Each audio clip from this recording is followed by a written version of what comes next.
వందనాలు చెల్లించుకుంటున్నాం అండి. ప్రియులారా, మరి చక్కని సమయంలోనికి మన అందరూ వచ్చాము. దయచేసి ఎదురున్న పిల్లలు ఎవరు అలా చేయకూడదు.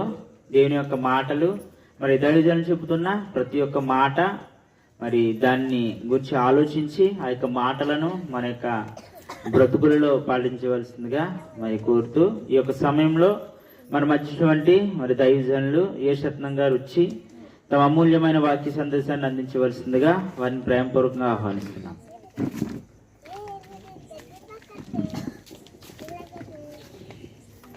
ప్రభునందు ప్రియమైన దేవుని పిల్లారా, ఈరోజు మరొకసారి యొక్క గృహం దగ్గర జార్జి కుమారి కొండబాబు వాళ్ళ అమ్మగారు లక్ష్మి అందరూ కుటుంబీకులు ఏర్పాటు చేసిన ఈ సువార్త సభ కొరకు దేవుణ్ణి మనం మహిమపరచడానికి ఘనపరచడానికి దేవుడు మనకి ఇచ్చిన కృపను బట్టి మనం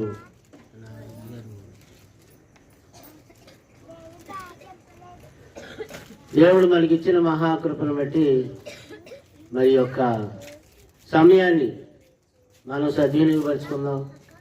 ఇదివరకు చక్కగా పిల్లలు మంచి గీతాలు ఆలపించారు, చక్కగా పాటలు పాడుతూ దేవుని స్తుతించారు. అలాగే మరి చాలా ఎక్కువగా మీటింగ్ జరిగే ప్లేసుల్లో ముఖ్యంగా కుమారి ఇంటి దగ్గర ఎక్కువ జరుగుతూ ఉంటాయి ఇలాంటి కూటాలు. దేవుని మహాకృపను బట్టి మరి యొక్క కుటుంబానికి దేవుడు అనుగ్రహించాడు ఈ ప్లేస్లో ఎక్కువ ఇలాంటి మంచి కూడికలు జరగడానికి కృపనిచ్చాడు. ఆ కృపను బట్టి చక్కగా ఏర్పాటు చేస్తున్నారు.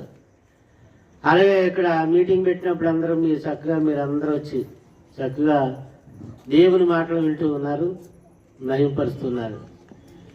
మొదటిగా మనం తెలుసుకోవాల్సింది ఏంటంటే, దేవుని పిల్లరా, పిల్లలు ఇప్పుడు చూడండి పాటలు పాడారు, అందరూ కొంతమంది పెద్దవాళ్ళు కూడా పాడారు కదా. అలాగే మన యొక్క జీవ ఫలాన్ని దేవునికి చెల్లించాలి, అర్పించాలి. అంటే మనమే పాటలు పాడుతూ దేవుని స్తుతించాలి. అంటే దాని అర్థం ఏంటి?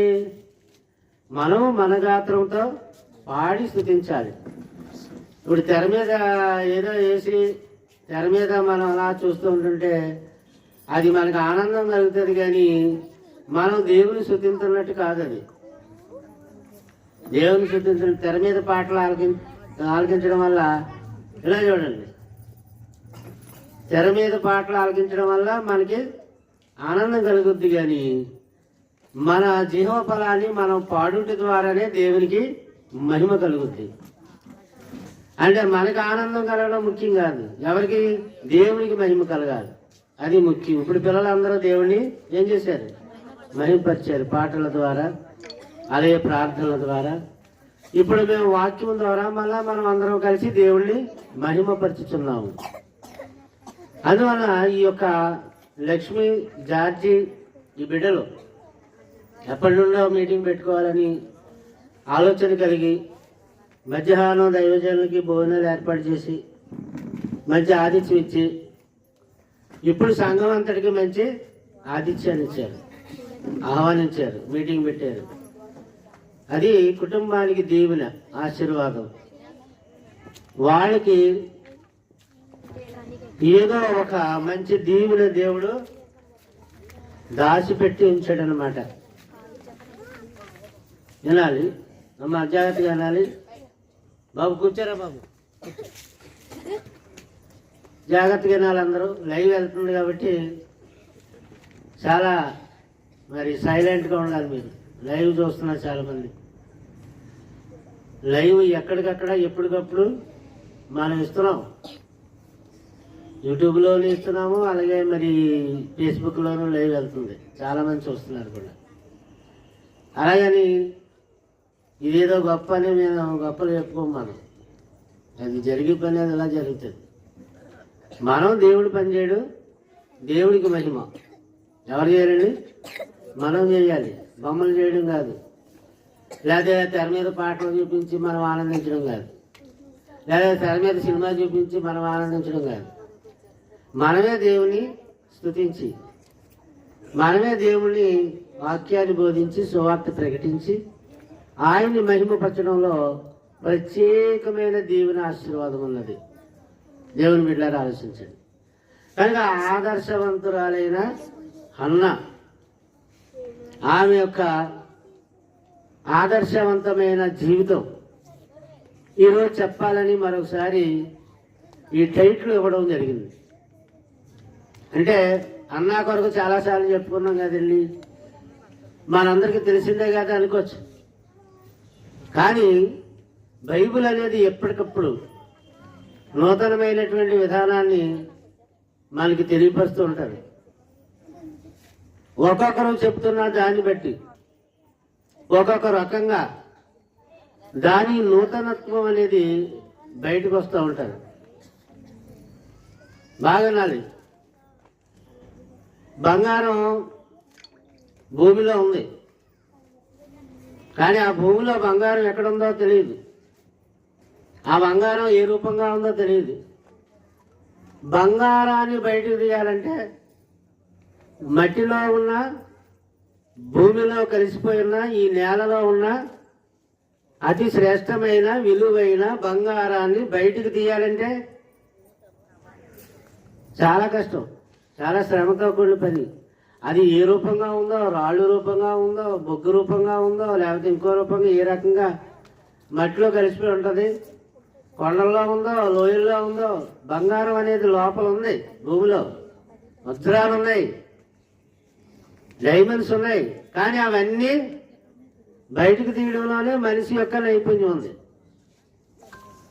మనిషి యొక్క నైపుణ్యం, మహాజ్ఞానం ఎక్కడుంది, దాన్ని బయటికి తీయాలి. అలాగే బైబిల్లో మహాజ్ఞానం ఉంది, బయటికి తీయాలి. మహాజ్ఞాన సంగతులు ఉన్నాయి, వాటిని బయటికి తీయాలంటే మామూలుగా అంత తొందరగా వచ్చేవు. యెహోవా గ్రంథమును పరిశీలించి చదువుకునుడి అంటున్నాడు. పౌలు శీలయు చెప్పిన సంగతులు అలాగా ఉన్నవో లేవో అని ప్రతి దినము వారి లేఖనములను పరిశీలించుచు వచ్చిరి అని దేవుని వాక్యం మనకు తెలియజేస్తా ఉంది. యెహోవా జ్ఞానమునకు మితి లేదు అని ఉంది. ఏంటండి, ఇలా అనాలి, ఇలా చూడాలి. మీరు అందరూ ఇక్కడ దృష్టి దేవుడి వాక్యం మీద పెట్టాలి. యెహోవా జ్ఞానమునకు మితి లేదు అంటే అమితమైన మహాజ్ఞానం దేవుడిది, అనంతమైన మహాజ్ఞానం దేవుడిది. ఎంత లోతుగా ఉంది, అది తీయాలి బయటికి. బంగారం తీసినట్టు తీయాలి, వజ్రాలు తీసినట్టు తీయాలి, తవ్వాలి, బయటికి తవ్వుకు రావాలి. తవ్వడంలోనే మనం జ్ఞానం ఉపయోగించాలి, శక్తిని ఉపయోగించాలి.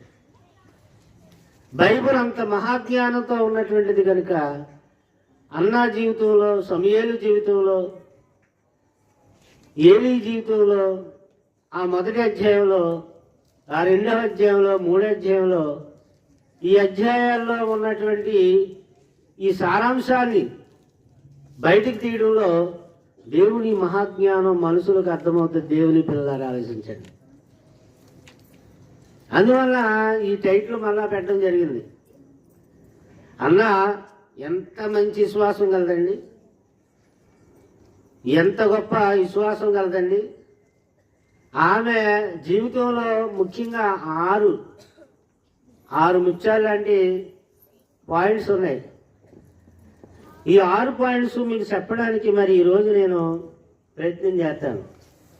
అందులో మొదటి పాయింట్ ఏంటంటే ఆమె దేవునితో సరైన సంబంధం కలిగి ఉంది. ఫస్ట్ పాయింట్, ఆమె దేవునితో సరైన సంబంధం కలిగి ఉన్నది. దాన్ని బట్టి మనకేమర్థమవుతుంది అంటే మనము కూడా దేవునితో సరి అయిన సంబంధం కలిగి ఉండాలి. సరే, ఎందుకు అన్న ఆదర్శవంతురాలంటే ఆడవాళ్లకు, స్త్రీలకు, మరి అలాగే ఆమె నుంచి మగవాళ్ళు కూడా, పురుషులు కూడా నేర్చుకోవాల్సినవి ఎన్నో ఉన్నాయి. ఆమెలో మొట్టమొదటి పాయింట్ ఏంటండి, దేవునితో సరి అయిన సంబంధం ఆమె కలిగి ఉన్నది. అంటే దేవుణ్ణి మనము నమ్ముతాం, చాలా మంది నమ్మారు, కానీ నమ్మడంలో కూడా సరిగా అలాగా ఎలాగా సరిగా సరి అయినటువంటి సంబంధం దేవునితో మనం కలిగి ఉండాలి. ప్రియమైన దేవుని బిడ్డలు ఆలోచించండి. ఎలాగోలాగా నమ్మడం, ఏదోలాగా నమ్మడం, ఏదోలాగా మనం దేవుడిని నమ్మేం కదా అనుకోవడం కాదు. ఆమె దేవునితో చెప్పాలా సరి అయిన సంబంధం కలిగి ఉంది. అది ఏ సంబంధం? 10వ వచనం నుంచే మనం ఈ యొక్క ఇవన్నీ మనం ప్రారంభిస్తా ఉన్నాం. ఆమె చదవండి. బహు దుఃఖాక్రాంతురాలై యెహోవా సన్నిధిని ప్రార్థన చేయుచు బహు దుఃఖాక్రాంతురాలై వచ్చి యెహోవా సన్నిధిని ప్రార్థన చేసి బహుగా ఏడ్చుచు. ఏం చేస్తుందంటే బహుగా చూసారా, అన్నా దుఃఖం ఆమెను ప్రార్థన చేసేందుకు నడిపించింది. ఆమె దుఃఖము ఆమె ప్రార్థన చేయడానికి ఎక్కడికి నడిపించింది? మందిరానికి, సన్నిధికి నడిపించింది. దేవుడి సన్నిధికి నడిపించింది. అంటే అర్థమేంటి? దుఃఖము కూడా మంచిదే. అది ఏంటండి చెప్పాలా మీరందరూ? ఒక్కోసారి దుఃఖము కూడా మంచిదే, బాధ కూడా మంచిదే. ఏమండి, బాధ, నింద, దుఃఖం వచ్చినప్పుడు మనం చాలా ఫీల్ అవుతాం, చాలా బాధపడుతూ ఉంటాం. కానీ అవి కూడా కొన్నిసార్లు మనకి మేలు చేస్తాయి. అదేనండి, అవి కూడా మనకి కొన్నిసార్లు మేలు చేస్తాయి. అందువల్ల మొదటి పాయింట్ ఏంటంటే ఆమె దేవునితో సరైన సంబంధం. పురుషులు కానీ, స్త్రీలు కానీ, పిల్లలు కానీ, యవనస్తులు కానీ దేవుడిని మనం వెంబడిస్తే ఎలా ఉండాలి? సరైన సంబంధం పెట్టుకోవాలి దేవుడితో. ఆటోమేటిక్ కాదు, అల్పంగా కాదు. ఎలా ఉండాలా? బలంగా దేవుడితో మంచి సంబంధం పెట్టుకోవాలి. దేవుని బిడ్డారు. ఎందుకంటే ఆయన మనకు తండ్రి, మనం ఆయన పిల్లలం. మనం సరైన సంబంధం దేవుడితో ఉండాలి. ఇక్కడ పాయింట్ మీరు గుర్తుపెట్టుకోండి. సరైన సంబంధం ఎవరితోనే? పాస్టర్ గారితో కాదు, పాస్టమ్మ గారితో కాదు, లేకపోతే అక్కడ ఉన్నటువంటి వాళ్ళతో కాదు. కానీ వాళ్ళతోనూ కూడా మంచి సంబంధం కలిగి ఉండాలి. వాళ్ళతోనూ కూడా సత్య సంబంధం కలిగి ఉండాలి. కానీ ఫస్ట్ ఎవరికే? దేవుడితో. అంటే ఈ పాస్టర్ నెక్స్ట్ అనేది ఎందుకంటే మనకి ఏదైనా ప్రాబ్లం వస్తే మనం పాస్టర్ మీద అలిగి వాళ్ళు ఏదో అన్నారని దేవుడి దగ్గరికి వెళ్ళడం మానేస్తాం, దేవుడి సన్నిధికి వెళ్ళడం మానేస్తాం. అటువంటి స్వభావం దేవుడితో వారికి సరైన సంబంధము లేదని సూచిస్తుంది. ఎవరైతే ఈ మనుషుల మీద అలిగి దేవుడి సన్నిధికి వెళ్ళడం మానేస్తారో అలాంటి వాళ్ళు అనిపిస్తుంది. వాళ్ళ దేవుడితో అన్నావలే సరి అయిన సంబంధం లేని వారే ఉంటారు. అది మన దేవుడితో సరైన సంబంధం గలవాళ్ళమైతే ఇక్కడ ఉన్నటువంటి ఈ మనుషుల వైపు చూడకూడదు. ఎవరిని చూడాలి? దేవుని చూడాలి. అటువంటి విశ్వాసంలోనికి ఇంకా ఎంతమంది బలంగా వచ్చారు చెప్పండి? మీలో ఎంతమంది బలంగా ఉన్నారు? అవును, నిజమేనండి, మీరు చెప్పింది రైతే. మేము దేవునితో సరైన సంబంధం కలిగి ఉండాలి. మేము దేవుడితో సరైన సంబంధం కలిగి ఉన్నట్లయితే ఈ మనుషుల వైపు మేము చూడకూడదు అని ఎంతమంది అటువంటి మంచి విశ్వాసం గలవారిగా వచ్చారు చెప్పండి? దేవుని బిడ్డలారా ఆలోచించండి. ఆమె బహు దుఃఖాక్రాంతురాలై ఏం చేస్తుందంట? యెహోవా సన్నిధిని. అంటే ఆమె దుఃఖము ఆమె ప్రార్థన చేయుటకు కారణమైంది. ఆమె దుఃఖము ప్రార్థన చేసేందుకు ఆమెను పురికొల్పింది. చూసారా? అంటే అటువంటి దుఃఖము, అటువంటి బాధ, అటువంటి పరిస్థితులు ఆమెను మంచి దేవునితో సరైన సంబంధం కలిగి ఉండేటందుకు పురికొల్పింది. ఎవరితోని? దేవునితో మంచి సంబంధం కలిగి ఉండేలాగా ప్రోత్సహించింది. అంటే అలాంటి దుఃఖం వల్ల మంచి ఫలితాలే కలుగుతాయి. దైవ చిత్తానుసారమైన దుఃఖం అది. ఏ దుఃఖం అండి అది? దైవ చిత్తానుసారమైనటువంటి దుఃఖం, వాక్యానుసారమైన దుఃఖం. అందువల్ల ఆమె దేవుని సన్నిధికి వెళ్ళి బాధలన్నీ కూడా ఆమె జ్ఞాపకం చేసుకుంటూ, ఈ నిందలన్నీ కూడా జ్ఞాపకం చేసుకుంటూ ఆమె ప్రార్థన చేస్తూ ఉన్నది. నిర్గమాకాండం 2వ అధ్యాయము 23, 24, 25 వచనాల్లో, అలాగున అనేక దినములు జరిగిన మీదట ఐగుప్తు రాజు చనిపోయేను. ఇశ్రాయేలీయులు తాము చేయుచున్న వెట్టి పనులు పెట్టి నిట్టూర్పులు విడిచుచు మెరపెట్టుచుండగా తమ వెట్టి పనులను బట్టి వారు పెట్టిన మొర దేవుని యొద్దకు చేరేను. కాగా దేవుడు వారి మూలుగులు విని అబ్రహాము, ఇసాకు, యాకోబులతో తాను చేసిన నిబంధనను జ్ఞాపకము చేసుకొనెను. దేవుడు ఇశ్రాయేలీయులను చూచెను, దేవుడు వారి యందు లక్ష్యముంచెను. వండర్ఫుల్ అండి. దేవుడు వారిని జ్ఞాపకము చేసుకుని వారు మూలుగులను, ఇప్పుడు అన్న ఏం చేస్తుంది? మూలుగుతున్నది దేవుని మందిరంలో, అంగలార్పు చేస్తా ఉన్నది, తనలో తానే మాట్లాడుకుంటున్నది, తనలో తానే గోజులాడుతున్నది. ఏలీ చూసి అపార్థం చేసుకున్నాడు. దైవజనుడైన ఏలీ ఏం చేసుకున్నాడు? ఆమె అపార్థం, ఇదేమిటి ఈమె మత్తురాలే ఉన్నదేమో, ద్రాక్షారసం పుచ్చుకొని వచ్చిందేమో, ఇక్కడ ఏంటి ఇలా చేస్తుంది అనుకున్నాడు ఆయన. కానీ ఆమె అంతరంగంలో దేవుడితో మాట్లాడుతుంది. లోలోపల కుమిలిపోతూ నిట్టూర్పులు విడిచుచు దేవునికి ఆమె మొరపెట్టుతున్నది. ఇక్కడ ఐగుప్తులో ఇశ్రాయేలీయులు దేవునికి మొరపెట్టినప్పుడు దేవుడు వారి మొర విన్నాడు, వారి యందు లక్ష్యం ఉంచాడు, వాళ్ళ మూలుగులు విన్నాడు. ఐగుప్తు బానిసత్వపు బ్రతికులో నుంచి వారిని విడిపించడానికి ముందుకు వచ్చాడు. దేవుని బిడ్డ, నువ్వు నిజంగా దేవునికి మొరపెడితే, మనం నిజంగా మోకాళ్ళని ప్రతి దినము దేవుణ్ణి ప్రార్థిస్తే మన ఇంటిలో జరగని కార్యక్రమం ఉండదండి. ఏ కార్యక్రమమైనా దేవుడు జరిగించే శక్తిమంతుడు. వాళ్ళ సంతానం కలగాలని కావచ్చు, లేకపోతే ఇంకోటి కావచ్చు, మరొకటి కావచ్చు, ఏదైనా కావచ్చు, అది దేవుని మహిమార్థమైన ఆయన జ్ఞాపకం చేసుకుంటే చాలు, అది వాళ్ళకి అనుగ్రహించబడుతుంది. ఎవరు జ్ఞాపకం చేసుకోవాలండి? దేవుడు జ్ఞాపకం చేసుకోవాలి. రాహేలుకు పిల్లలు పుట్టినందున రాహేలు ఏం చేస్తుందంటే యాకోబు కాలర్ పట్టుకుంది. యాకోబు కాలర్ పట్టుకుని ఇలా పట్టుకుంది కాలర్.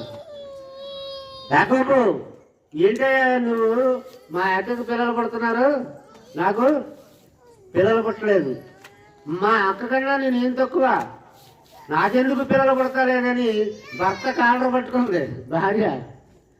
అప్పుడు యాకోబు అంటాడు, నీకు పిల్లలను అనుగ్రహింపని దేవునికి బదులుగా నేనున్నానా? నువ్వు ఎవరిని అడగాలన్నాడు? దేవుడిని అడగాలి. పిల్లలను ఇచ్చేవాడు ఎవరన్నాడు? దేవుడే.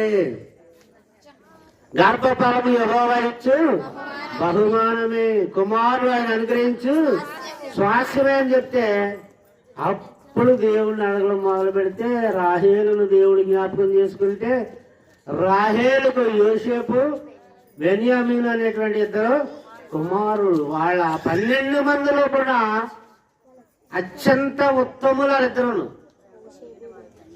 ఎవరెవరు?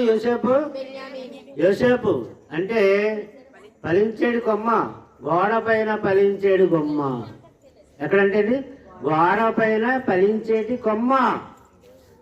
అంటే ఎన్ని బాధలు పడ్డాడు, ఎన్ని కష్టాలు పడ్డాడు, ఎన్ని శ్రమలు పడ్డాడు, అన్ని వేయబడ్డాడు, గోతులు వేయబడ్డాడు, చంపబడడానికి ప్లానింగ్, ఐగుప్తు దేశంలో చెరసాల్లో ఇన్ని బాధలు పడినా గోడ మీదకి ఎక్కి ఫలించేటట్లు పాదులాగా అలా పైకి తన జీవితంలో వాగుతూనే ఉన్నాడు, ఎక్కుతూనే ఉన్నాడు. ఎంత ఎత్తుకెక్కాడు చెప్పారు మీరు? ఐగుప్తు ఫేరో ఏడు సింహాసనం తప్ప, ఆ యొక్క భార్యను తప్ప మిగతాదంతా అప్పు చెప్పేశాడట. అంటే ప్రధానమంత్రి లెవెల్కి వెళ్ళిపోయాడు. ఐగుప్తు దేశాన్ని అతను స్వాధీనపరిచాడు. ఐగుప్తు ప్రజలందరినీ స్వాధీనపరిచాడు. దానికి కారణం ఏంటో తెలుసండి? ఏంటమ్మా దానికి కారణం? ఆ రాహేలు ఆ పిల్లలు కావాలని దేవుణ్ణి ప్రార్థించి మంచి కుమారులు ఇద్దరు, వాళ్ళిద్దరూ కూడా బెన్యామీను యోసేపు, వాళ్ళిద్దరూ కూడా వాళ్ళిద్దరిలో కూడా మంచి విశ్వాసం కలిగినటువంటి వాడుగా మరి యోసేపు మనకు కనిపిస్తూ ఉన్నాడు. అటువంటి బిడ్డలు వారికి అనుగ్రహించబడి వాళ్ళ యొక్క వంశము మహా గొప్ప ఎత్తుకి ఎదగగలిగిన గొప్ప దీవెన దేవుడు అనుగ్రహించాడు. చూసారా? కనుక దేవుడు మనల్ని ఆశీర్వదించాలంటే మనం ఏమి అనుమానం పడవలసిన లేదు, అవిశ్వాస పడవలసిన లేదు. ఇస్తాడు దేవుడు. కానీ ఏం చేయాలి? దేవుడితో సరైన సంబంధం. ఎవరిని చుట్టుపక్కల ఎవరిని చూడకూడదు. ఇరుగు వాళ్ళని, పొరుగు వాళ్ళని, ఆ మనిషిని, ఈ మనిషిని, వీళ్ళని, వాళ్ళని, అదే చర్చిలో వాళ్ళని, అమ్మగారిని, అయ్యగారిని ఎవరిని చూడకూడదు. ఎవరితో కాదు. నీకు డైరెక్ట్ ఎవరితో సంబంధం? దేవుడితో సత్సంబంధం, సరైన సంబంధం నువ్వు కలిగి ఉన్నట్లయితే, ఆ ప్రభువుని జ్ఞాపకం చేసుకున్నట్లయితే నీ దుఃఖాన్ని దేవుడు చూస్తాడు, నీ బాధను దేవుడు చూస్తాడు, నీ శ్రమని దేవుడు చూస్తాడు, నీ నిందని దేవుడు చూస్తాడు. తగిన సమయంలో నీకు తగిన ఫలాన్ని అనుగ్రహిస్తాడు. నీ జీవితము ఫలభరితంగా ఫలించే ద్రాక్షావల్లిగా దేవుడు చేస్తాడు. నీ భోజనపు బల చుట్టూ నీ పిల్లలు ఒలివ మొక్కల వలె ఉందరు. ఎంత గొప్ప బ్లెస్సింగ్స్ అండి. దేవుడి చేత ఆశీర్వదించబడినటువంటి వాళ్ళు ఆ స్థితికి రావాలి మనం. నాకు ఏది లోటు లేదు, నా పిల్లలండి, నా యొక్క ఇల్లండి, నా వాకులండి, ఇదిగో దేవుడు నన్ను ఇలాగ ఆశీర్వదించాడని సాక్ష్యం చెప్పగలిగే మంచి స్థితికి నాకు ఇది లేదండి అనేటువంటిది రాకూడదు మనకి. అటువంటి స్థితికి రావాలి. పాట పాడుతున్నారు, స్థిరపరచువాడు ఆయనే, బలపరచువాడే ఆయనే, ఏదైనా మరి పాటలో ఉన్న అర్థాలు మీరు గ్రహించుకోవాలి. లక్ష్మి కూడా మంచి పాటలు పడుతుంది, మంచి విశ్వాసంగా ఉంటుంది. కనుక అటువంటి విశ్వాసానికి ఎప్పటికైనా ఫలితం దేవుడు ఫలం ఇస్తాడు. సెకండ్ పాయింట్ మనం చూద్దాం దేవుని బిడ్డలారా. సెకండ్ పాయింట్ ఏంటంటే ఆమెలో గొప్ప బాధ ఉంది, భారం ఉంది. ఆమెలో భారం ఉంది, బాధ ఉంది, కానీ భారం అని పెట్టుకోండి. ఆమెలో ఏముంది?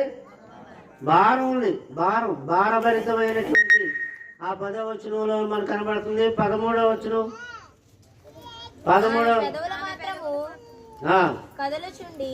పెదవులు మాత్రమే కదులుచున్నాయి, ఆమె స్వరము వినబడక ఉండెను గనుక ఏలి ఆమె మత్తురాలై ఉన్నదనుకుంటున్నాడు. ఎంతవరకు నీవు మత్తురాలవైయుందువు? ఎంతవరకు నీవు మత్తురాలవైయుందువు? నీవు ద్రాక్షారసమును నీ యొద్ద నుండి తీసివేయమని చెప్పగా హన్నా చాలం. కనుక ఆమె పెదవులు మాత్రమే కదులుచున్నాయి, ఆమె స్వరము బయటికి వినబడతలేదు. కనుక ఏలి ముసలివాడు కదా, ఏమనుకున్నాడు? అపార్థం చేసుకున్నాడు. ఆమె మత్తురాలే ఉన్నదేమో అనుకున్నాడు. అంటే ఒకసారి దైవజనుడు నేను అపార్థం చేసుకోవచ్చు. అర్థమైందండి? అమ్మా విన్నారా? ఈయనెవరో ఏలి. ఎక్కడన్నాడు? దైవజనుడు, దేవుని మందిరంలో. అన్నాని దైవజనుడు అపార్థం చేసుకున్నాడు. ఈమె మత్తురాలే ఉంది, ఈమె తాగి వచ్చిందేమో అనుకున్నాడు. ద్రాక్షరసం ఏమైనా పుచ్చుకొని వచ్చిందేమో. ఆమె చాలా పవిత్రురాలు, అలాంటి పనులు ఆమె చేసింది. కానీ దైవజనుడు ఏం చేసుకున్నాడు? అపార్థం చేసుకున్నాడు. ఒకవేళ మందిరానికి ఎవరైనా స్త్రీలు ఆరాధనకు వచ్చి అలాగ ప్రార్థన చేస్తుంటే నా బోటి పాస్టర్ గారు ఎవరైనా ఏటమ్మా తాగొచ్చేవా నువ్వు అని అన్నాడు అనుకోండి, ఎలాగుంటది? ఎలాగుంటే చెప్పండి, నన్ను అక్కడే గొయ్యి తీసి పాచేస్తారు. అలాగుంటారు మనవాళ్ళు. ఆమె ఏమంటుంది తెలుసా? చెట్లు రావడం మానేస్తారు. మంచి పాయింట్ చెప్పారు, మంచి పాయింట్ అది. నన్ను పాతేడు తర్వాత ముందు చెట్లు రావడం మానేస్తారు. ఏలిన వాడ అంటుంది. ఈ ఏలిని దైవజనుడిని అంటే ఆమె దైవజనునితో కూడా శరీర సంబంధం కలిగి ఉంది, ప్రేమ గల బంధం కలిగి ఉంది. ఇప్పుడున్నట్టు అప్పుడు లేని వాళ్ళు చాలా మంచి పవిత్రమైన మంచి మనసు గలవాళ్ళు, హృదయాలు గలవాళ్ళు, భక్తి గలవాళ్ళు దేవుని పిల్లలారా. కనుక సెకండ్ పాయింట్ ఏంటంటే ఆమె గొప్ప భారము కలిగి ఉన్నది, భారము కలిగి ఉన్నది. ఆ భారముతో ఆమె మూలుగుతున్నది. అన్న దేవుని దగ్గర ఆమె ఏం చేస్తుంది? మనోదుఖము గలదై ఉన్నది. నేను ద్రాక్షారసమైనను ఏమంటుందంటే, అయ్యా నేను ద్రాక్షారసమునైనను మద్యమునైనను పానం చేయలేదు కానీ మనోదుఖం అంటే ఏంటండి? లోపల దుఃఖం. మనోదుఖం అంటే ఏంటండి? బయటికి నవ్వుతూ కనపడుతుంది కానీ లోపల బాధ ఉంది. బయటికి పాపం చాలా సంతోషంగా హ్యాపీగా ఉన్నట్టు కనబడుతుంది కానీ లోపల బాధ ఉంది. అటువంటి బాధ ఆమె మనోదుఖానికి గుర్తుగా చెప్తూ ఉన్నాడు. మనోదుఖం అని తెలియజేస్తున్నాడు. కనుక ఇక్కడ కొన్ని మాటలు మనం పరిశీలించినట్లయితే, మంచి పనిని ఇతరులు అపార్థం చేసుకోవడం ఎంతవరకు ఉంటది అంటే, మంచి పనులు కూడా కొంతమంది కొన్నిసార్లు ఆఖరికి దైవజనుడైనా కూడా అపార్థం చేసుకోవచ్చు. అప్పుడు నువ్వు ఎలా ఫీల్ అవుతావు? ఎలా ఉంటావు? నేను అపార్థం చేసుకుంటే దైవజనుడు నిన్ను అపార్థం చేసుకున్నాడు, కాని మాట ఏదో అన్నాడు. అప్పుడు నీ స్థితి ఎలాగుంటుంది? అన్న స్థితి ఎలాగుంది ఆలోచన చేయండి. అందుకే ఆమె ఆదర్శవంతురాలైంది. నన్ను తాగొచ్చావా అని అడిగాడు, అందుకే నేను దేవుడు మందిరానికి వెళ్ళడం మానేశాను అంటున్నా.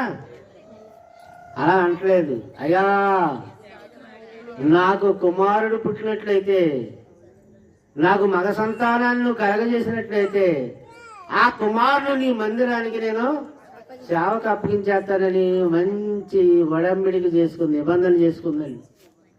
దేవుని బిడ్డలు ఆలోచించండి, ఎంత మంచి విశ్వాసం కలిగినటువంటి వ్యక్తి, ఎంత విశ్వాసం, ఎంత గొప్ప విశ్వాసం. ఆమెలో గొప్ప చెప్పాలి. Second point very good. ఆమెలో గొప్ప భారము కలిగి ఉంది. చూసారా? అంటే అంటే ఏంటి? ఆ దేవుడి సన్నిధిలో భారం, ఆ దేవుడి సన్నిధిలో బాధ్యత, ఆ దేవుని మందిరంలో ఆ దేవుని ఆరాధన కొరకు ఆమె ఏం కలిగి ఉంది?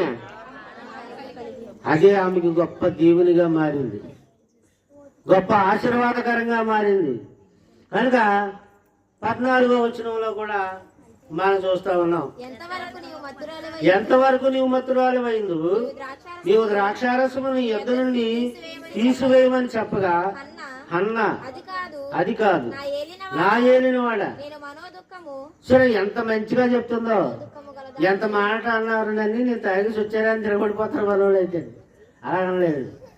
నా ఏలిన వాడా, నేను మనోదుఖము గలదాన్ని ఉన్నాను, నేను ద్రాక్షారసమునైన మద్యమునైనను పానము చేయలేదు గాని నా ఆత్మను యెహోవా సన్నిధిని కొమ్మరించుకొనుచున్నాను.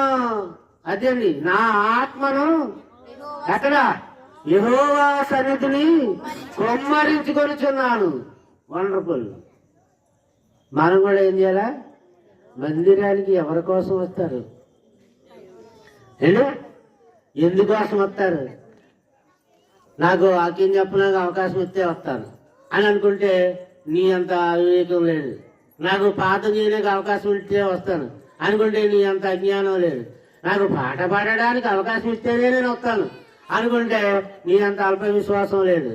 నాకు ఏదో అవకాశం దొరుకుతుందని నేను రావడం కాదు. సత్సంబంధం గలవాళ్ళు, సరైన సంబంధం గలవాళ్ళు దేవుని మందిరమునకు తమ హృదయములను కుమ్మరించుకోవడానికి వస్తారు. తమ ఆత్మతో సత్యముతో దేవుణ్ణి ఆరాధించుకోవడం, అది నిజమైన భక్తి. చిన్నపిల్లల్లాగా నాకు చాక్లెట్ ఇస్తే వస్తాను, నాకు ఐస్ క్రీమ్ కొని పెడితే వస్తాను. మా మనవరాలు అడుగుతారు, ఎలాగా అడిగినట్టయితే వాళ్ళు ఎలా కనపడతారు? నాకు వాక్యం చెప్పడానికి అవకాశం ఇస్తే వస్తాను, లేకపోతే రాను. మనం అడగకూడదు, దేవుడే మనకు అవకాశాలు ఇవ్వాలి. నువ్వు సమర్థుడు అయితే, నీలో సామర్థ్యత ఉంటే ఆ దేవుడే నీకు అవకాశాలు ఇస్తాడు. మనం ఒకరిని అడగాల్సిన పని లేదు. దేవుని బిడ్డారు ఆలోచించండి, దేవుణ్ణి అడగాలి. ఎవరిని అడగాలి? దేవుణ్ణి అడగాలి. దేవుడు అక్కడే ఇవ్వగలిగినటువంటి సామర్థ్యం కలిగినటువంటి వాడు. దేవుని బిడ్డారు ఆలోచించండి, ఎంత మంచి మాటలు దేవుని గ్రంథంలో వ్రాయబడ్డాయో చూడండి. ఎంతవరకు నువ్వు మత్తురాలవై ఉంటామో అపార్థం చేసుకున్నాడు, అయినా ఆమె అర్థం చేసుకుంది. దైవజనుడిని పెద్దవాడు వృద్ధుడైపోయాడు, పాపం ఏదో సరిగా కంటి చూపు కూడా ఆయనకి కనబడదు. వృద్ధుడు దైవజనుడు దాన్ని అపార్థం చేసుకున్నాడు. అయినా కూడా నేను అతన్ని అర్థం చేసుకోవాలనుకున్నదే కానీ అతని మీద ఏ విధమైన కాని మాట అనలేదు. దేవుని బిడ్డలారా ఆలోచించి కీర్తన గ్రంథం 42 3-4 వచనాల్లో, నీ దేవుడు ఏమాయనని వారు నిత్యము నాతో అనుచుండగా రాత్రింబగళ్ళు డే అండ్ నైట్. జాగ్రత్తగానండి, ఈ దేవుని మాటలు నా సొంత మాటలు కాదు. రాత్రింబగళ్ళు డే అండ్ నైట్ నా కన్నీళ్లు నాకు అన్నపానములాయను. జన సమూహములలో పండగ చేయుచున్న సమూహములతో నేను వెళ్ళిన సంగతిని సంతోషము కలిగి స్తోత్రములు చెల్లించుచు నేను దేవుని మందిరమునకు వారిని నడిపించిన సంగతిని జ్ఞాపకము చేసుకొనగా నా ప్రాణము నాలో కరిగిపోవుచున్నది. బా, ఏంటండి అంత భారభరితమైన వండర్ఫుల్ వర్డ్స్ అని. ఈ మాటలు మామూలు మాటలు కాదు. కానీ మనం బుర్ర పెట్టం అక్కడ, మనసు పెట్టం అక్కడ.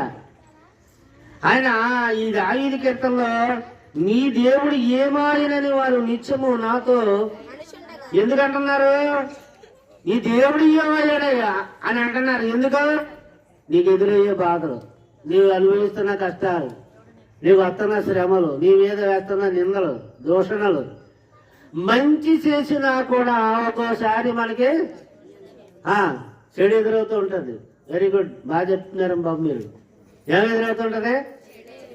మనం మంచి చేస్తున్నా కూడా మనకు చెడు ఎదురవుతూ ఉంటుంది.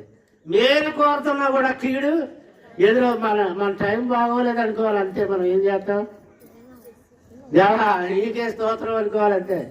ఎవరికి? అలా ఎదురవుతూ ఉంటాయి. కనుక దేవుని బిడ్డలారా, దావీదు చూడండి ఎంత తన హృదయంలో ఎంత బాధ ఉన్నదో, బాధ అంతా ఎవరికి చెప్పుకుంటున్నాడు? ఎవరితో చెప్పుకుంటున్నాడు? ఎవరికి దాని యొక్క మనసు విప్పుకొని మాటలు చెప్పుకుంటున్నాడు తన హృదయంలో. నీ దేవుడు ఏమో ఆయనని వారు నిత్యము నాతో. ఇన్ని బాధలు పడుతున్నావే, నువ్వు దేవుడిని నమ్మాను అంటున్నావే, మరి నీ దేవుడు ఏమయ్యాడు? దేవుడు నేను జ్ఞాపకం చేసుకోలేదా? దేవుడు నీకు ఇవ్వలేదా? మరి ఇన్ని సంవత్సరాలు బట్టి పిల్లలు ఎందుకు పుట్టలేదు, నీకు ఇవ్వలేదా అని వాళ్ళు ఉంటారు. నిందించేవాళ్ళు ఉంటారు, ఎక్కిరించేవాళ్ళు ఉంటారు. దేవుని బిడ్డలారా ఆలోచించాడు. కానీ వెయిట్ అండ్ సీ, నువ్వు కనిపెట్టు, దేవుణ్ణి అడుగు. ఏమంటున్నాడు చూడండి, నీ దేవుడు ఏమాయనని వారు నిత్యము నాతో అనుచుండగా రాత్రి భాగంలో నా కన్నీళ్లు నాకు అన్నపానములు. అంటే తినడం తాగడం కన్నీళ్లే అన్నపానములు. జన సమూహములతో పండుగ చేయుచున్న సమూహముతో నేను వెళ్ళిన సంగతిని సంతోషము కలిగి స్తోత్రము చెల్లించుచు. అందరితో కూడా దేవునికి మందిరానికి కలిసి వెళ్ళాడట. జన సమూహములతో దేవుని మందిరానికి, పండుగ జరుగుతున్నప్పుడు దేవుని మందిరానికి జన సమూహములతో కలిసి వెళ్ళాడట. దేవుని స్తోత్రములు చెల్లించాడట. నేను దేవుని మందిరమునకు వారిని నడిపించాడట. ఎవరిని? ఇరుగు వారిని, పొరుగు వారిని, పక్క వాళ్ళని, వాళ్ళని, వీళ్ళని అక్కడ నడిపించాడమ్మా. నువ్వు అక్కలు కూడా నడిపించవు, అక్కలు కూడా తీసుకురావు. మీరు కొంతమంది, అందరూ కాదండి, కొంతమంది తెచ్చేవాడు ఉన్నారు, తీసుకొచ్చేవాడు. ఒక్కడికి ఇంకొకరికి చెప్పి ఒక్క ఆత్మని దేవుడి దగ్గరికి నడిపించినా నువ్వు గొప్పదానివే. కానీ అదే నీకు చేత కాదు. అర్థమవుతుందండి?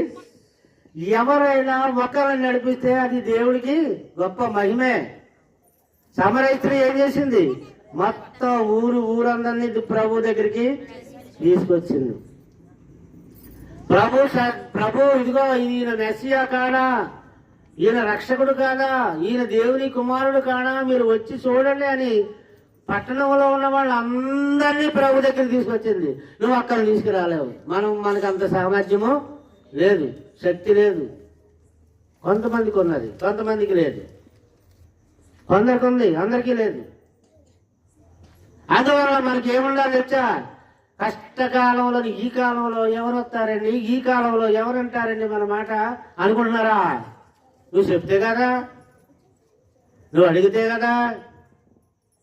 ఇలాగొచ్చండి అడగలకండి అన్న వాళ్ళు తప్ప, ఇలాగొచ్చండి, ఇలా సినిమాకి పోదాం, ఇలా బీచ్కి పోదాం, ఇలాగా షాపింగ్ మాల్కి వెళ్ళిపోదాం, ఇలా శిఖరికి వెళ్దాం, లేదా ఇలా అక్కడ ఏదో తీర్థం జరుగుతుందంట, కొన్నాడు తీర్థం, అలా వెళ్దాం రండి, ఇలా ఉప్పాడు తీర్థం జరుగుతుంది, పాదకాయ తీర్థం, మన రేపాకాలం జరుగుతుంది, ఎలా రండి అని చెప్తారు. కానీ ఇలా రండి మందిరానికి అని చెప్పేవాళ్ళు కనిపించరు. అందుకే ఆ సంఘంలో 10 మంది ఉంటే ఎప్పటికీ ఆ 10 మంది 10 సంవత్సరాలైనా 10 మంది, 30 సంవత్సరాలైనా 10 మంది. కారణం మీరు ఒక్కరిని కూడా తీసుకురాలి. కప్పుర్లు మాత్రం గట్టిగా చెప్తారు, కయ్యం మాత్రం కచ్చా వేసి మరీ కయ్య పడతారు, తగుతున్న అమ్మాని తగువులు పెడతారు.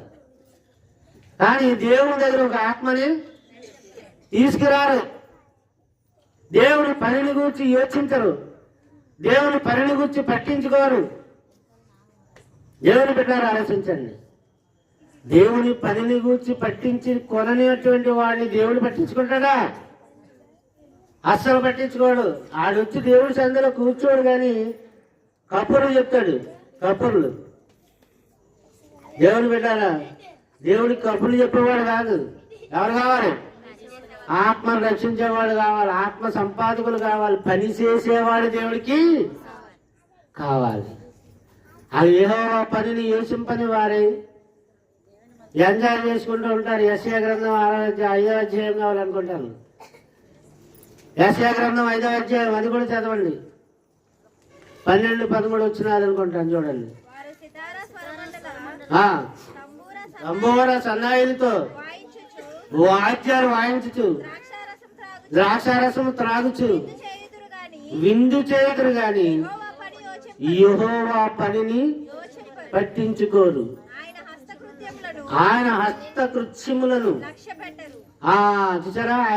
ఆయన సృష్టించినటువంటి సృష్టి, ఆయన ఇచ్చిన ఈ దేహం, ఇలాంటి ఏవి హస్తకృత్యాలు లక్ష్య పెట్టరు. కావున ఆ ప్రజలు జ్ఞానము లేకే చెరపెట్టబడి, సాధారణ చేత చెరపెట్టబడిపోతున్నారు. వారిలో గనులైన వారు నిరాహారులుగా ఉన్నారు. సామాన్యులు దప్పి చేత జ్వరపీడితులవుతున్నారు. అందుచేతనే పాతాళము, ఇలా చూడాలా ఏటది? అందుచేతనే పాతాళము ఆశ పెట్టుకొని అపరిమితంగా తన నోరు తెరచుతున్నది. గనులు, సామాన్యులు, గొప్పవారు, వాస చేసేవాళ్ళు అందరినీ మింగేస్తుంది. చాలమ్మా, ఎక్కడ పడిపోతున్నారు? ఎందుకని? యెహోవా పనిని యోచించని వాడు, దేవుని ఆత్మ రక్షణలో నడిపించినటువంటి వాడు, వాడికి అధికారం లేదు. ఏదైనా చెప్పడానికి కానీ ఏదైనా చేయడానికి కానీ వాడికి అధికారం లేదు. అసలు వాడే దేవుడి సన్నిధికి రానటువంటి వాడు దేవుని పిల్లలకి ఏం చెప్పగలడు? దేవుని బిడ్డలు ఆలోచించాడు. కనుక పాతాళంలో వాళ్ళు పడిపోతున్నారు. కానీ ఇక్కడ మనకు ఉన్నటువంటి మహాభాగ్యం, మహా అదృష్టం ఏంటంటే, పాతాళలోక ద్వారములు దాని ఎదుట నిలవనేరం. దేని ఎదుట? క్రీస్తు సంఘం. సంఘం అంటే కాదు, ఏ సంఘం? ఏ సంఘం? అది వెరీ గుడ్, బ్రహ్మాండంగా ఒకసారిగా చెప్తున్నారు. ఏదో చెప్తుంటే మాకు ఒకసారి వస్తుంది. ఏ సంఘం అమ్మా? క్రీస్తు సంఘం ఎదుట పాతాళలోక ద్వారములు పారిపోతాయి. అనుకో, చూసారా ఎంత గొప్పవాడే క్రీస్తు సంఘంలో. చిన్నవాడైనా సరే గొప్పవాడే. స్త్రీ అయినా సరే గొప్పదే, చిన్న పని చేసినా గొప్ప పని. ఎందుకంటే క్రీస్తు సంఘము ఎదుట పాతాళలోక ద్వారాలు నిలవలేరు. అవి పరిగెత్తిపోవలసి, పాతాళం పరిగెత్తాల, మనకి పరలోకం. పాతాళం పరిగెత్తుతుందంటే అర్థమేంటి? క్రీస్తు సంఘంలో ఉన్న వాళ్ళకి పరలోక ద్వారాలు తెరవబడతాయి. ఏదైనా ఒకటేనమ్మా అనుకోవద్దు దేవుని బిడ్డలారా. పరిశీలించండి, ప్రత్యేకంగా దేవుడు చెప్పిన మాటలు జాగ్రత్తగానండి. ఎన్నో పాయింట్ ఇప్పుడు? 3వ పాయింట్, ఆమె గొప్ప భారము కలిగినటువంటి. 4వ పాయింట్, ఆమె విన్నపము స్పష్టముగా ఖచ్చితంగా ఉన్నది. ఆమె చేసిన ప్రార్థన స్పష్టంగా ఉన్నది. ఆమె విన్నపము ఖచ్చితముగా స్పష్టముగా ఉన్నది. అంటే క్లియర్గా చెప్పింది దేవుడికి ఏం కావాలో, క్లియర్గా అడిగింది దేవుడిని. 4వ పాయింట్ ఏంటండి? 3వ పాయింట్, ఆమె విన్నపము స్పష్టంగా ఖచ్చితంగా ఉంది. 11వ వచనంలో మనం ఈ యొక్క సమూయేలు గ్రంథం 1వ అధ్యాయము జాగ్రత్తగా వినాలండి. సైన్యములకు అధిపతియగు యెహోవా, సైన్యములకు అధిపతియగు యెహోవా, నీ సేవకురాలైన నాకు కలిగి ఉన్న శ్రమను చూసి నీ సేవకురాలైన నన్ను మరొక జ్ఞాపకము చేసుకొని. ఏమంటుందండి? నన్ను మరొక అయ్య మరిచినా నన్ను నువ్వు మరవకూడదు, అమ్మ మరిచినా నీవు నన్ను మరవకూడదు, నా అన్నవాడు నన్ను మరిచినా నీవు నన్ను మరవకూడదు.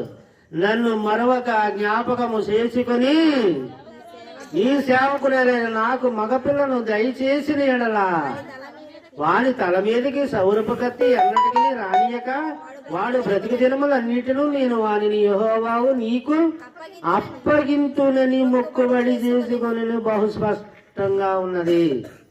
ఆమె యెహోవా సన్నిధిని ప్రార్థన చేయుచుండగా. చాలమ్మా.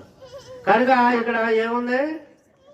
అతడు నాకు కుమారుణ్ణి కనుక దేవుడు అనుగ్రహిస్తే, నన్ను జ్ఞాపకం చేసుకొని నన్ను మరొక అనుగ్రహిస్తే ఏమంటుంది?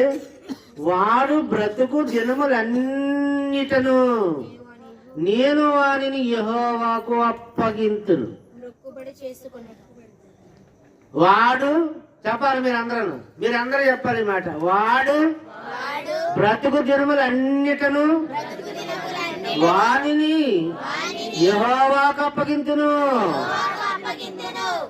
వండర్ఫుల్ అండి. అంటే నాకు కుమారుని నీవు ఇవ్వాలి, ఆ కుమారుని నీవు ఇవ్వగానే నేను మళ్ళా నా కుమారుని నీకే ఇస్తానయ్యా. నా కొడుకు పుడితే నీకే ఇస్తాను, నీ సేవకు అప్పగిస్తాను. అప్పుడు దేవుడు ఎంత పొంగిపోతాడు? ఒక్కడు కూడా అనలేదు తల్లి ఇలాంటి మాట. చాలా మందికి ఇచ్చాను, పిల్లలు 3 మంది పుడుతున్నారు, కంటున్నారు. వాళ్ళకి 10 మంది, వీళ్ళకి 20 మంది ఆ రోజుల్లో, వీళ్ళకి 30 మంది 70 మంది కూడా కనేవాళ్ళు ఉన్నారు ఆ రోజుల్లో, ఆ పూర్వపు దినాల్లో. అంతమందిని కనినా ఒక్కడిని నాకు ఇస్తానని ఒక్కడు అనలేదు. కనుక నీవు అన్నావమ్మా, నేను నీకు ఇస్తాను అని దేవుడు డిసైడ్ అయిపోయాడు. దేవుడు ఏమైపోయాడండి? అందుకనే సమూయేలు అనేటువంటి ఒక మంచి గొప్ప ప్రార్థనాపరుడైన ప్రవక్తని ఆమెకు కుమారుడిగా ఇచ్చాడు. అందరూ చపడగొట్టి దేవుని స్తోత్రం అంటారు. అలా అయితే మనం అమలం అనక్కర్లేదు చెప్తున్నాను. ఎలాంటి పాయింట్లు? మామూలు పాయింట్లు కాదు. ఎక్కడున్నాయి? బైబిల్లోనే ఉన్నాయి. ఆ బైబిల్లో ఉన్న ఈ మాటలు మనం అలా పై చదువుకొని పోతాం. అంత లోతుగా, అంత డీటెయిల్డ్గా, అంత క్లియర్గా మనం చదవం. కనుక 3వ పాయింట్ ఏంటండి? లేట్ అయిపోతుంది నేను ఎక్కువ సాగిస్తే. ఆమె విన్నపము స్పష్టంగా ఖచ్చితంగా ఉంది. 4వ పాయింట్, దేవుడు ఏమన్నా ఇస్తే దాన్ని తన స్వార్థము కొరకు కాక ఆమె దేవుని మహిమార్థము ఇవ్వగోరుతున్నది. ఆమె దేవుడు ఆమెకి ఏమన్నా ఇస్తే దానిని తన స్వార్థము కొరకు ఉపయోగించుకోకుండా దేవుని కొరకు ఆమె ఇవ్వగోరుచున్నది. చూసారా? ఎలాంటి విశ్వాసం ఉంది ఆడికి? దేవుడికి ఇచ్చే విశ్వాసం ఉంది. దేవుడికి ఇవ్వకూర్చున్నది. నువ్వు నాకు ఇస్తే అయ్యా అది నేను నీకేం తిరిగి ఇచ్చేస్తాను. మరి ఎందుకు అడుగుతుంది? దేవుడికి ఇచ్చేసేటప్పుడు మళ్ళీ ఇప్పుడు దేవుడికి ఇవ్వడం ఎందుకు? అర్థమవుతుందమ్మా మీకు? నాకు ఒక ₹1,00,00,000 ఇస్తే ఆ ₹1,00,00,000 నేను దేవుడికే ఇచ్చేస్తాను అని మరి అన్నప్పుడు ఇవ్వడం ఎందుకు, అడగడం ఎందుకు అంటే అర్థం ఏంటి తెలుసా? ఆ కుమారుడు లేక ఆవిడ ఎన్నో నిందలు పడుతుంది, ఎన్నో బాధలు పడుతుంది, గుడ్రాలనే మాట నింద అనుభవిస్తుంది. ఆ అన్న పెన్నిన్న ఈ తోటికోళ్ళు ఆళ్ళల్లో కూడా ఈ గొడవలు వచ్చేసినాయి, ఈ బాధలు వచ్చేసినాయి. ఎల్కానా భర్త, ఆ భర్త అంటున్నాడు, ఏమి పిల్లలు లేరనేవి నీవేదికి బాధపడుతున్నావు? 10 మంది పిల్లల కన్నా నేను నీకు శ్రేష్టమైన వాడిని కాదా అంటున్నాడు. 10 మంది పిల్లల కన్నా నేను నీకు శ్రేష్టమైన వాడిని కాదా? పిల్లలు లేరని ఎందుకమ్మా బాధపడుతున్నావని భర్త భార్యని ఎప్పటికప్పుడు ఓదారుస్తూనే ఉన్నాడు. ఆయన కూడా ఆమె బాధ లోపల మనోదుఖము కలిగి ఉన్నది. సంతానం కొరకు తప్పిస్తారు స్త్రీలు. వివాహమైనటువంటి స్త్రీలు బిడ్డని కనాలి, మాతృమూర్తిగా మారాలి అని వాళ్ళు తప్పిస్తూ ఉంటారు. దేవుని బిడ్డారు అది ₹1,00,00,000 పక్కన పెడతారు, కొడుకు కావాలనుకుంటారు. 10 కోట్లైనా పక్కన పెడతారు, ఎవరు కావాలనుకుంటారు? కొడుకు కావాలనుకుంటారు. 100 కోట్లు పెట్టినా పక్కన పెడతారు, ఎవరు కావాలనుకుంటారు? సరైన వాళ్ళు, అందరు కాదు. 100 మంది డబ్బుకు పడిపోయేవాళ్ళు, డబ్బులకు లోబడిపోయేవాళ్ళు ఉంటారు, వాళ్ళు గొడవ లేని. సరైన భక్తురాలు అయితే ఏమంటది? కోటి కాదు, నాకు ఎవరు కావాలి?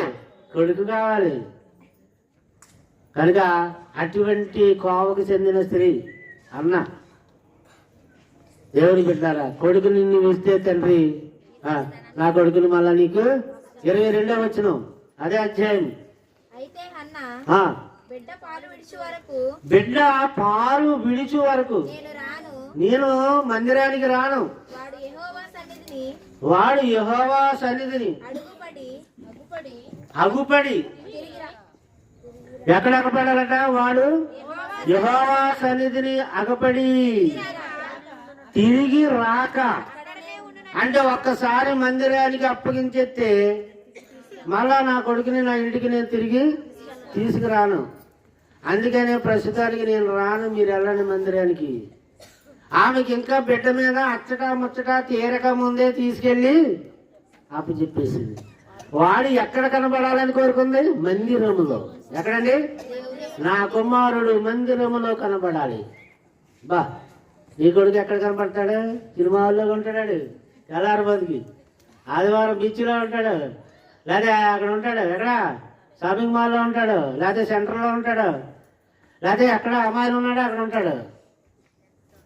ఏట ఇలా కుర్రాళ్ళు ఈరోజు ఇలా తయారైపోయారండి. కానీ ఆ తల్లి ఏం కోరుకుంటుంది? నా కొడుకు నీ మందిరములో ఉండాలి, నా కొడుకుని నీ చేతికి అప్పగిస్తాను. దేవుని బిడ్డలారా ఆలోచించండి. మన కొడుకులు గొప్ప వాళ్ళు అవ్వాలి, డాక్టర్ అవ్వాలి, యాక్టర్ అవ్వాలి, ఇంజనీర్ అవ్వాలి, అది అవ్వాలి, ఇది అవ్వాలి, ఓ అదిగో పెద్ద హాస్పిటల్లో కట్టేయాలి, పెద్ద డాక్టర్ అవ్వాలి. ఆవిడేమనుకుంటుంది? నా కొడుకు పెద్ద పాటర్ అవ్వాలనుకుంటుంది, పెద్ద ప్రవక్త అవ్వాలనుకుంటుంది. మన లాంగ్వేజ్లో ఆవిడేమనుకుంటుంది? కొడుకుని, అయ్యా నా కుమారుని నీ సన్నిధిలో నీ సేవకుడు అవ్వాలి, నీ సన్నిధికి నేను అప్పగించేస్తాను. కనుక ఎంత మంచి నిర్ణయం దేవుని బిడ్డలారా. అలాంటి నిర్ణయాలు ఎంతమంది స్త్రీలు కొన్ని ఆలోచించండి. ఎంతమంది బిడ్డల్ని దేవుడి సేవకులుగా తయారు చేస్తున్నారు చెప్పండి. కనుక ఎన్ని పాయింట్లు అయినాయి? 5వ పాయింట్, ఆమెకు గొప్ప నమ్మకం ఉన్నది. ఆమెకు గొప్ప అడిగింది పొందుతును అను నమ్మకం ఉన్నది. ఏమన్నదండి? అడిగినది పొందుకుంటానన్న నమ్మకం ఆమెకి ఉంది. 17వ వచనం అంతటా ఏలి నీవు క్షేమముగా వెళ్ళము, ఇశ్రాయేలు దేవునితో నీవు చేసుకున్న మనవిని ఆయన దయచేయను గాక. అంటే దైవజనుడి యొక్క ఆమోద ముద్ర కూడా పడిపోయింది. నీకు దేవుడు దయచేస్తాడమ్మా, నువ్వు క్షేమంగా వెళ్ళు అంటే దేవుడికి మాత్రమే కాదు, దైవజనుడికి కూడా ఆమె ఏమైంది, లోబడి విధేయత చూపించింది అన్నది. తర్వాత ఆమె అతనితో, నీ సేవకురాలైన నేను నీ దృష్టికి కృపనందుదును గాక. ఎవరి దృష్టికి? ఆమె అతనితో, ఎవరితో? ఏలుతో, దైవ సేవకుడితో, దైవజనుడితో ఏమంటుంది? నీ సేవకురాలైన నేను. అంటే దేవుడి సేవకురాలా అంటుందా, దైవజనుడికి సేవకురాలు అంటుందా? అది దైవజనుడికి సేవకురాలు అంటుంది. అంటే ఏంటి? దైవజనుడి దగ్గర సేవ చేయడం అంటే దేవుడి దగ్గర సేవ చేయడమే. దైవజనుడికి ఆతిథ్యం ఇవ్వడం అంటే దేవుడికి ఆతిథ్యం ఇవ్వడమే. సంఘానికి ఆతిథ్యం ఇవ్వడం అంటే ఎవరికి ఇవ్వడం? మీరు అలా లోతుగా ఆలోచించాలా. దైవజనునికి ఆతిథ్యం భోజనం పెట్టడం, దైవజనురాలకి అంటే దేవుడికి పెట్టడమే, దేవుడికి చేయడమే. అలాగా ఆలోచించాలి, అంత విశ్వాసంతో ఉండాలి. కనుక ఏమంటుంది? నీ సేవకురాలని నేను నీ దృష్టికి కృపనందుదునుగాక. దేవుడి కృపనందడానికి మొరపెట్టుకున్నది, గోజులాడింది, అని ప్రార్థన చేసింది, విజ్ఞాపన చేసింది, కన్నీరు విడిచింది, మనోదుఖము కలది, బాధంతా చెప్పుకుంది. కానీ దైవజనుడు కూడా ఏం చెప్పుకుంటుంది? నీ కృపనందుదునుగాక. తర్వాత ఆ స్త్రీ తన దారిని వెళ్ళిపోయి భోజనము చేయించు నాట నుండి దుఃఖముగా ఉండుట మానెను. ఆ రోజు నుంచి ఆమె మనోదుఖం ఏమైపోయింది చెప్పాలా అమ్మా? లక్ష్మీ అమ్మ ఆమె చెప్పండి. ఆమె మనోదుఖం నాటి నుండి మాయమయ్యను. ఆమె మనోదుఖం నాటి నుండి మాయమాయను. చూసారా, ఆ రోజు ఆమె జీవితంలో ఏమైంది? ఒక సంతోషకరమైనటువంటి మంచి రోజు, సంతోషకరమైన రోజు. ఆవేళ నుంచి మనోదుఖం లేదు, మాయమైపోయింది. ఏమొచ్చింది? నమ్మకం వచ్చేసింది, దేవుడు నాకు ఇస్తాడని. ఇంకా ఇవ్వలేదు కానీ ఏమొచ్చింది? దేవుడు నాకు ఇచ్చేస్తాడని నమ్మకం వచ్చేసింది. ఇవ్వకముందే ఇచ్చేసాడు దేవుడు. నమ్మాలి. నమ్ముట నీ వలనైతే నమ్మువానికి సమస్తము సాధ్యమే. వెండి లేదు నీ దగ్గర, నమ్మాను. బంగారం లేదు నీ దగ్గర, నమ్మాను. డబ్బు లేదు, నమ్మాలి. ఆస్తిపాస్తులు లేవు, అంతస్తులు లేవు, మేడల మిద్దులు లేవు, ఏమి లేవు. అయినా నీవు కావాలన్నది దేవుడు ఇస్తాడని నువ్వు నమ్మాలి. నమ్మకం చాలా పునాది వంటిది. అటు దేవుడిని నమ్మాలి, దైవజనుడిని నమ్మాలి. మాటికి దైవజనుడిని మార్చేసి ఇక్కడి నుంచి అక్కడికి వెళ్ళి, అక్కడి నుంచి ఇక్కడికి, ఎక్కడో అక్కడెక్కడో ఇక్కడ జంపు జిలానీలా ఉంటే ఏం ఉపయోగం ఉండదు. ఏముండదండి? మరి ఎలా ఉండకూడదండి? జంపు జిలానీలాగా ఉండకూడదు. ఎప్పుడు ఒకే సంఘం, ఒకే సత్యం, ప్రతిష్ఠించబడ్డ సత్యం, స్థాపించబడ్డ సత్యం, క్రీస్తు పెట్టిన సంఘం. ఏ సంఘం అమ్మా? అక్కడ ఉన్నవాళ్ళు అక్కడే ఉండాలి. జంపు జిలానీలు మారకూడదు. కనుక దేవుని వాక్యం మనకు తెలియజేస్తా ఉంది. ఆమె ఏం చేసింది? నమ్మింది. దేవుడు నాకు ఇస్తాడని ఆమె గాఢంగా తీవ్రంగా నమ్మింది. 5వ పాయింట్ ఏం చెప్పాను? ఆమెకు గొప్ప నమ్మకం ఉన్నది. 6వ పాయింట్, చివరి పాయింట్. 6వ పాయింట్ అండి, ప్రార్థనకు దేవుని నుండి జవాబు వచ్చినప్పుడు ఏంటి గుర్తించి కృతజ్ఞత చూపింది. ఆమె ప్రార్థనకు జవాబు వచ్చింది. ఆ జవాబు వచ్చినప్పుడు కృతజ్ఞత చూపింది. ఇస్తానన్న కుమారుణ్ణి తీసుకెళ్లి దేవుడికి సేవకి ఆమె ఏం చేసింది? ఇచ్చేసింది. 20వ వచనం చదువుదాం ఈ సమయంలో.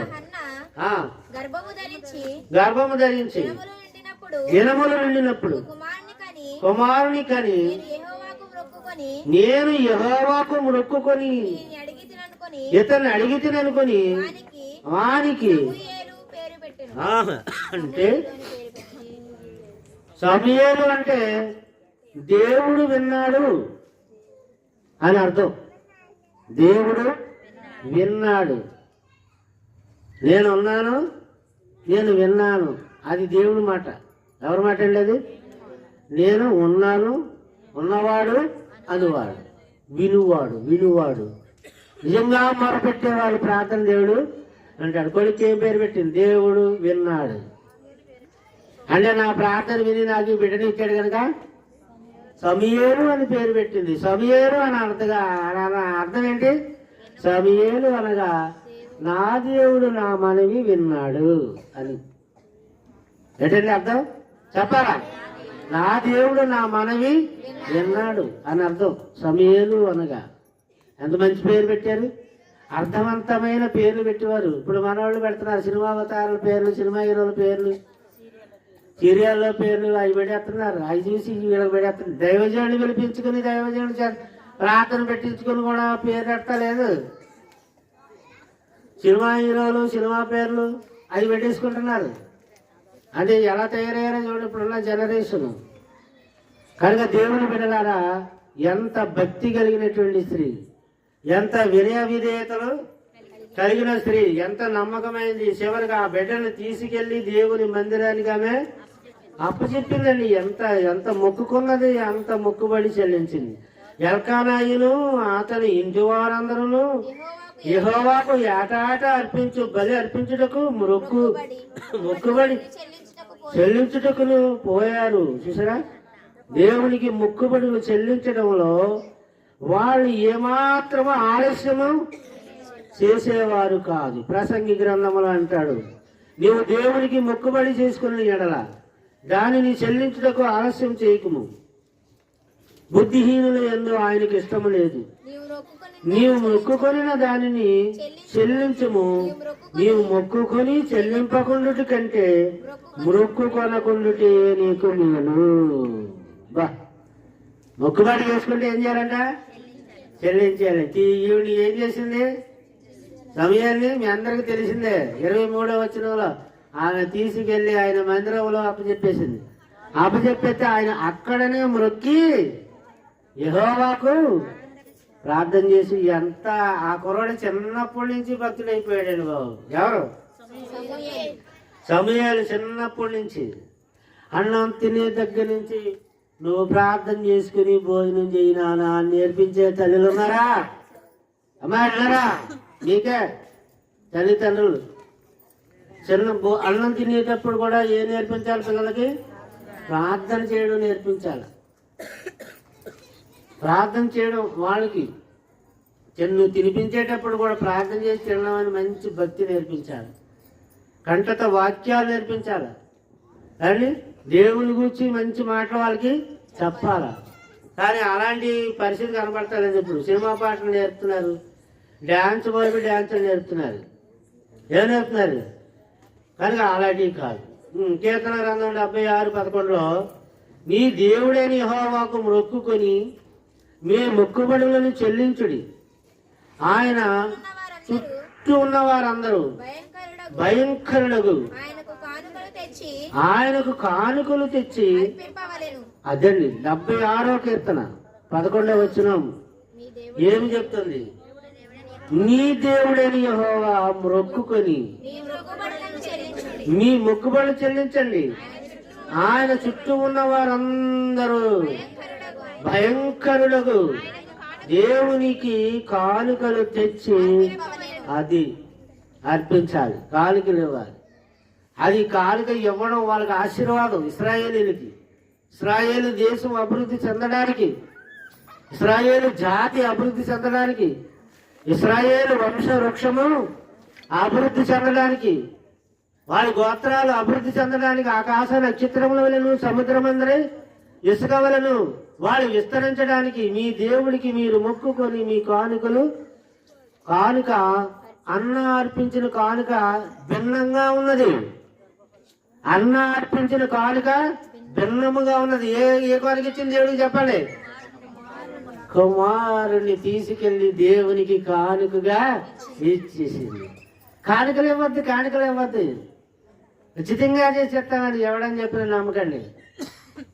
కానుక ఇచ్చినా ఇవ్వకపోయినా ఎవరు అడిగేవాళ్ళు లేరు. కానీ ఇవ్వడం వల్ల దీవెన పొందుతారు. అది ఆశీర్వాదం ఇచ్చిన వాడికి. ఆ పాస్టర్లు పిలవకండి, కానుకలు అడుగుతారు, మమ్మల్ని పిలవండి మేము ఫ్రీగా చేస్తాం. ఇలాంటి దొంగ మాటలు ఎవరు చెప్పినా నమ్మకండి. కానుక ఇస్తే నీకేం మంచిది, ఇవ్వకపోయినా మాకు మంచిదే. నీకు రావాలి దీవెన అనుకుంటే ఏం చేయాలి? ఇవాళ లక్ష్మి మా ఈ జార్జి మాకు అందరికీ భోజనాలు ఇంటికాడ భోజనం పెట్టారు, పెట్టమని మేము అడగలేదు, వాళ్ళే పెట్టారు. రండి తినండి అని, దైవజనులని ఆదిత్యం ఇచ్చారు. అది మేము వాళ్ళ ఇంటికి వెళ్ళి భోజనం చేస్తే అది ఇంటికి దీవెన, దైవ సేవకుడికి పెట్టడం వల్ల. పెట్టకపోతే మా ఇంటికాడ తింటాం, మా భోజనం మేము తింటలేదు రోజును. అంటే ఏంటి? దేవునికరంగా నువ్వు కోరుకుంటే నువ్వు ఇయ్యి విశ్వాసంతో, అంతేగాని ఇచ్చేవాళ్ళని అడిగించొద్దు, ఇచ్చేవాళ్ళని చెడగొట్టొద్దు, ఇచ్చేవాళ్ళని పాడు చేయొద్దు. చెరపకరా చెడవని ఎవడైనా దేవుని ఆలయమును పాడు చేసిన ఎడలా వాడేమవుతాడు?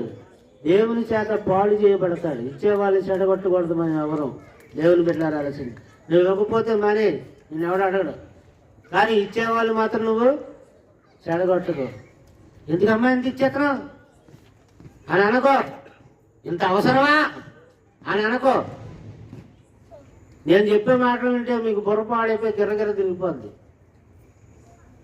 వాక్యం చెప్తున్నదే నేను చెప్తున్నాను, నా సొంత కల్పిత బోధ కాదు.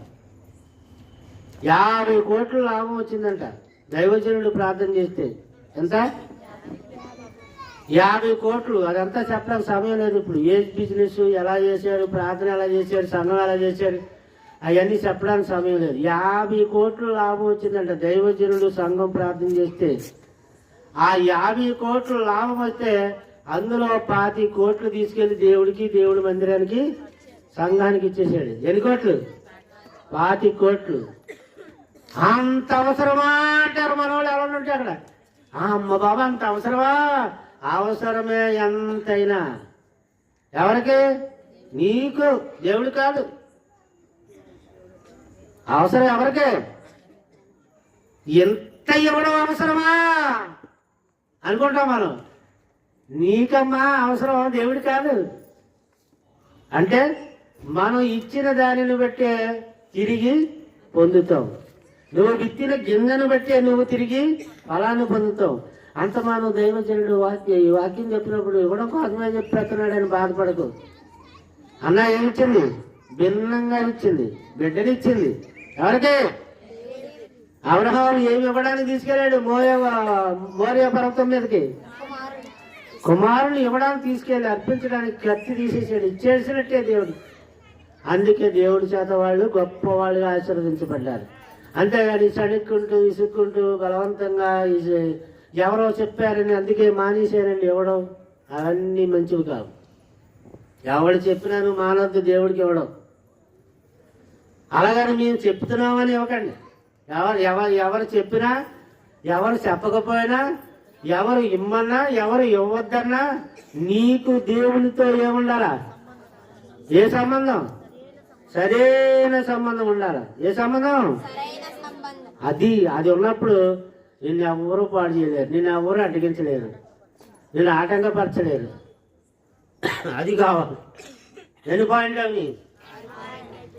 ఈ 6 పాయింట్లను మీకు క్లుప్తంగా నేను చెప్పేశాను. వివరించాలని తెల్లారిపోద్ది. అంచేత క్లుప్తంగా చెప్పాను. నీ దేవుడైన యెహోవాకు మొక్కుకొని మీ మొక్కుబడులను చెల్లించుడి. ఆయన చుట్టూ ఉన్నవారు అందరూ భయంకరుడు ఆయనకు, దేవునికి కానుకలు తెచ్చి, అది వాళ్ళకి దీవెన, వాళ్ళ పిల్లలకి దీవెన, వాళ్ళ కుటుంబానికి ఆశీర్వాదము. యెహోవా సియోనులో మౌనంగా ఉండుట, నీకు స్తుతి చెల్లించుటే, నీకు మొక్కుబడి చెల్లించవలసి ఉన్నది. చూసారా? దేవునికి ఆ రోజు ప్రజలు ఏం చేసేవారు? పాత నిబంధనలో మొక్కుబడులు దేవునికి చెల్లించేవారు. సంఖ్యాకాండం చదివితే అదే సంగతులు మనకు తెలియజేస్తూ ఉన్నాయి. కనుక తర్వాత ఎల్కానా రామాలోని తన ఇంటికి వెళ్ళిపోయాను. అయితే ఆ బాలుడు యాజకుడైన ఏలి ఎదుట యెహోవాకు పరిచర్య చేయుచుండేది. 2వ అధ్యాయంలో ఉందన్నమాట. ఆ బాలుడు ఎవరికి? యెహోవాకు పరిచర్య. నీ కుమారుడు, నీ బిడ్డలు, ఆడవాళ్ళైనా మగవాళ్ళైనా దేవునికి పరిచర్య చేస్తున్నారా? పుడితే ఉన్నవాళ్ళ సంగతి చెప్తున్నాను. నీకు పిల్లలు ఉంటే వాళ్ళు కొంచెం పెద్దవాళ్ళు అయితే ఏం చేస్తున్నారు? పరిచయం చేస్తున్నారా? సేవకుడికి సహకారంగా ఉంటున్నారా? దేవుని మందిరంలో దేవుని దైవజనుడికి సహకారంగా ఉంటున్నారా? వాళ్ళు బ్లెస్సింగ్స్ పొందుతారు, ఆశీర్వాదం పొందుతారు. దేవుని బిడ్డారా, ఒక దేవుని సేవకుడికి కుడిభుజంగా, ఒక దేవుని సేవకుడికి ఎడంభుజంగా దేవుని సేవలో మీరు ఉంటే మీ కుటుంబాలు దీవించబడతాయి, ఆశీర్వదించబడతాయి. ఇది మనుషుల మాటలు కాదు, నా మాటలు కాదు, ఎవరి మాటలు. అక్కడ నా కుమారుడు మొక్కి దేవుని మందిరంలో దైవజనుడికి సహకారంగా దేవునికి పరిచారకుడిగా మారిపోయాడు, ప్రవక్తగా మారిపోయాడు, ప్రార్థనాపరుడిగా మారిపోయాడు, న్యాయాధిపతిగా మారిపోయాడు, దీర్ఘదర్శిగా మారిపోయాడు. ఎన్నున్నాయి క్వాలిఫికేషన్స్? ప్రవక్త, దీర్ఘదర్శి, న్యాయాధిపతి, ప్రార్థనాపరుడు, దైవజనుడు. దైవజనుడు అంటే ఏంటనుకున్నారు? దేవుని తరపున నిలబడిన వ్యక్తి, దేవుని తరపున మాట్లాడే వ్యక్తి, దేవుని వాక్కును చెప్పే వ్యక్తి దైవజనుడు. అంటే ఏమనుకున్నారు? దైవజనుడు అంటే దేవుని పెట్టారా? అందుకే దైవజనుడికి విరోధంగా ఎవరు, జ్ఞానం తెలిసిన వాళ్ళు ఎవరు విరోధంగా అది లేవకండి. జ్ఞానము తెలిసిన వాళ్ళు ఎవరు దైవజనుడికి విరోధంగా లేవరు. లేచారో ఆయన వెనకాల ఎవరు చెప్పకూడదు, ఇక నేను చెప్తే బాగుంది. కనుక దేవుని బిడ్డలారా, మంచి భక్తులుగా మారిపోదాం, అన్నలాగా మంచి విశ్వాసంగా మారిపోదాం. అలాగ మారి దేవుడి దీవుల ఆశీర్వాదాలు ఈ కుటుంబం మనం అందరం పొందుకోవాలని ఆశపడుతూ ఇంతటితో ముగించుకుందాం. ప్రార్థన చేసుకుందాం. మహా పరిశుద్ధమైన పరమ తండ్రి, గొప్ప తండ్రి, ఈ ఘనమైన శ్రేష్టమైన నామానికి వందనాలు, స్తుతులు, స్తోత్రాలు చెల్లించుకుంటున్నాం. ఈ రాత్రికాల సమయంలో తండ్రి